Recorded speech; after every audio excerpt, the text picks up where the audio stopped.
In this video, I'll show you how to use custom event parameters in GA4's exploration reports. If you set up your parameters correctly in Tag Manager, you'll see them in GA4's default engagement report. But if you want to set up custom reports to see more data and over longer time frames, then you need to register each new event parameter as a custom dimension. In GA4, head over to Custom Definitions, which is found in the admin screen under Property Settings. Click on Create Custom Dimensions, then copy the parameter name from Tag Manager.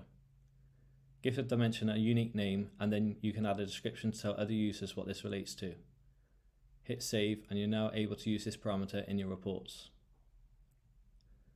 Once you have a report created in the Explore tab, click the plus icon next to Dimensions, search for your custom one, and then click Import.